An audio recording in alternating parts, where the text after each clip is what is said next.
আহি আছে এখন সুন্দৰ ছুটি ছবি অচিনাকি প্ৰিয়ামৰ। কেইবাগৰাকীও নপুৰণি শিল্পীৰ আগমনে নতুন সোৱাদ দিব এই ছবিখনে। ছবিখন পৰিচালনা কৰিছে শশাংক শেখৰে, য'ত আপুনি পাব হাঁহি কান্দোন হাস্যৰস মিশ্ৰিত এখন ৰোমান্টিক ছবি। অতি শীঘ্ৰে ৰাইজৰ মাজলৈ উলিয়াই দিয়াৰ কথা জনাই পৰিচালক শশাংক শেখৰে। আজি আমি এখন নতুন ছুটি ছবিৰ দৃশ্য গ্ৰহণৰ কামত আছোঁ। আজি আমাৰ শ্বুটিং চলি আছে অচিনাকি প্ৰিয়ামৰ বুলি, প্ৰিয়ংকা কাশ্যপৰ দ্বাৰা ৰচিত আৰু মোৰ দ্বাৰা পৰিচালিত আমাৰ প্ৰডাকশ্যনৰ এখন নতুন সংযোজন আচলতে। আৰু তাত অভিনয় কৰিছে বহুত নপুৰণি শিল্পীয়ে অভিনয় কৰিছে। মুখ্য চৰিত্ৰত আছে অনিৰ্বাণ কলিতা আৰু বেবী কোঁচ।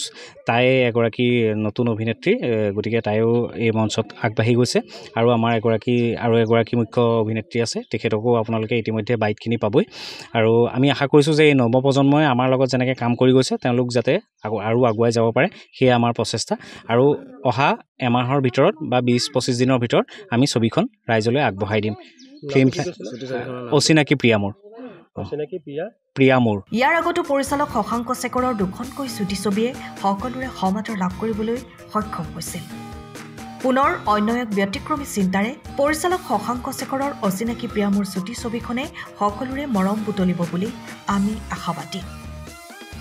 ছবিখনৰ মুখ্য চৰিত্ৰত অভিনয় কৰিছে অনিৰ্বাণ কলিতা আৰু বেবী কোঁচ। আহিবলগীয়া নতুন ছবিখন ৰাইজে আঁকোৱালি ল'ব বুলি আশাবাদী অচিনাকি প্ৰিয়ামৰ ছবিখনৰ কলা কৌশলীসকল। ছবিখনৰ দৃশ্যগ্ৰহণ প্ৰায় শেষ হৈছে আৰু অলপ দিনৰ পিছতেই আপোনালোকে উপভোগ কৰিব পাৰিব এখন সুন্দৰ ছুটি ছবি অচিনাকি প্ৰিয়ামৰ। আচ্ছা, আজি আমি ইয়াতে অভিমানী প্ৰিয়া মোৰ বুলি এখন ছুটি ছবিৰ শ্বুটিঙত ব্যস্ত হৈ আছোঁ। আৰু ছবিখন পৰিচালনা কৰিছে শশাংক শেখৰ শৰ্মা, কেমেৰাত আছে জিৎ বৰবৰা আৰু কি বুলি কয় ছবিখনৰ ৰাইটাৰ হৈছে প্ৰিয়ংকা কাশ্যপ। গতিকে আশা কৰিছোঁ আপোনালোকে ভাল পাব, অলপ নতুনত্বৰ সোৱাদ এটা পাব বুলি আশা কৰিছোঁ। কাহিনীটো আচলতে অকণমান ৰোমেণ্টিক কমেডি, গতিকে এনেকৈ মই বৰ বিশেষ ক'বলৈ নাযাওঁ, বাট ৰাইজে ভাল পাব চাই পেলাই। নমস্কাৰ, মোৰ নাম বেবী কোঁচ। আজি ইয়াত এটি ছুটি ছবিৰ কাৰণে অহা হ'ল।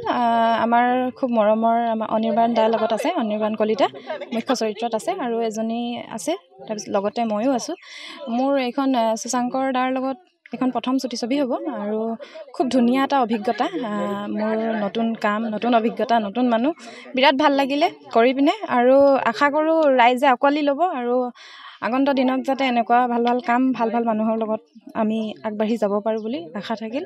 বাকী মানে আৰু মোৰ চৰিত্ৰটো প্ৰিয়া চৰিত্ৰত আছে। বাকী আৰু কি কওঁ আৰু ইমানে, বিৰাট ভাল লাগিছে। আগতে মই এলবাম কৰিছোঁ, আমাৰ জনপ্ৰিয়, আমাৰ খুব মৰমৰ দেৱাশিস দাৰ লগত আছিলে আৰু ৰূপম শৰ্মা, তেখেতলোকৰ লগত কৰিছোঁ। কিন্তু অনিৰ্বাণ দাদাৰ লগত মোৰ এইটো প্ৰথমটো হ'ল। তোমাৰ এটা ভাল লগা ডাইলগ কোৱাচোন।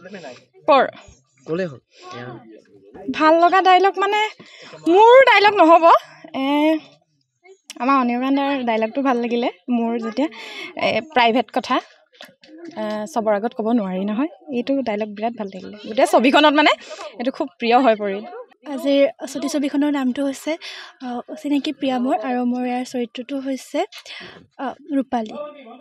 আৰু ইয়াৰ পৰা বহুত বেছি শিকিব পাৰিছোঁ। শশাংক শেখৰ ছাৰৰ লগত মই ইয়াৰ আগতে দুখন কৰিছোঁ আৰু ছাৰৰ লগত কাম কৰি মই বহুত কিবা কিবি শিকিব পাৰিছোঁ আৰু আশীৰ্বাদ কৰিব এনেকৈ যাতে মই আগবাঢ়ি যাব পাৰোঁ। ধন্যবাদ। হয়, আজি আমাৰ এয়া শ্বুটিং চলি আছে, আপোনালোকে দেখিলেই। অচিনাকি প্ৰিয়ামৰ এখন খুব ধুনীয়া কাহিনী, আচলতে খুব ধুনীয়া শ্বৰ্ট ফিল্ম। হয়তো অতি সোনকালে আপোনালোকৰ আগলৈ আমি আগবঢ়াই দিম। তাৰে শ্বুটিং চলি আছে আৰু আমি খুব আশাবাদী যে ভাল হ'ব, ৰাইজে ভাল পাব, সেইটোকে আমি আশা কৰিছোঁ। আপোনাৰ চৰিত্ৰটো কি আছিলে? হয়, মই দেউতাকৰ এজনৰ চৰিত্ৰটো অভিনয় কৰিছোঁ। তাকে যিমানখিনি পাৰোঁ মোৰ চেষ্টা কৰিছোঁ কৰিবলৈ মোৰ ফালৰ পৰা। সেয়াই আৰু আপোনালোকে চাব বুলি আমি আশাবাদী আৰু আমি বিশ্বাসী যে আপোনালোকে খুব এটা ধুনীয়া কাহিনীৰে সৈতে এখন ধুনীয়া খুব সুন্দৰ কাহিনীৰে এখন সুন্দৰ ছুটি ছবি চাবলৈ পাব। আপোনাৰ এইখন ধৰি কেই নম্বৰখন ছবি হৈছে? হয়, এতিয়াতো কেইখন বুলি ক'লে ক'বলৈ পটককৈ দিগদাৰ হয়, কৰিছোঁ বহুতো। এতিয়া আপোনালোকে নিশ্চয় জানে ভাইমন্দা আহি আছে আমাৰ হলত। ভাইমন্দাটো অকণমান সৰুকৈ দেখা পাব। তেনেকৈ সৰু সুৰাকৈ কাম কৰি থকা হয় আৰু আচলতে এটা ভাল লগা কাম, চখ সৰুৰ পৰা কৰি আহিছোঁ, গতিকে কৰি থাকোঁ। এতিয়া হলত চলি আছে ভাইমন্দা, তাতো অকণমান সৰুকৈ আপোনালোকে দেখা পাব চালে নিশ্চয়। সেয়ে তেনেকৈ কৰি আছোঁ। আপুনি ঘৰখনত জাপানী চৌকাত দৰ্জা খিৰিকী গ্ৰিল গেট আদি লগাব বিচাৰে নেকি যিবোৰ দীৰ্ঘদিন অটুট থাকিব তেন্তে পলম নকৰিব আমাৰ বিপণীলৈ আহক যোৰহাটৰ একমাত্ৰ আমাৰ বিপণীত এনে উন্নত সামগ্ৰী উপলব্ধ এই মেচিনটোৱে বেণ্ড কৰা হয় দৰ্জা চৌকাত আৰু উইণ্ডো বনোৱা হয় বাকি আমাৰ গেনব্লাইজত হয় এইবিলাক আমাৰ ঠিকনা শ্ৰীৰাম এলুমিনিয়াম চেণ্টাৰ ডিচিবি তিনিআলি তৰাজান যোৰহাট 785006 যোগাযোগৰ নম্বৰ 8638967754 অথবা 9401552548 পাল্লা বনোৱা আছে গেলভেনাইজৰ হয় এইটো প্ৰেছ ষ্টিল বুলি কয় গেলভেনাইজৰ উইণ্ডো হয় ইয়াত ষ্টিলৰ এইবিলাক গ্ৰিল দিয়া আছে এক্সট্ৰাকে গ্ৰিল প্ৰয়োজন নাই গ্ৰিল চব লাগি গৈছে আৰু ইফালে মস্কিটো নেটো দিব পাৰে এইটো মস্কিটো নেট এফালে বেক সাইডে মস্কিটো নেটৰ পাল্লা আছে পকাত নি পিনে ঘৰটো আৰম্ভ কৰোঁতে লৈ যাবলগীয়া হয় তেতিয়া পকাত দি দিলে মানে ইয়াত ঢেলাই সোমাই যাব মছলা সোমাই যাব বালি মছলাটো ভৰাই দিলে মানে মজবুত হৈ যাব ইয়াৰ সময়ৰ খবৰ সময়ত পাবলৈ ফলো কৰক টাইম অফ আছে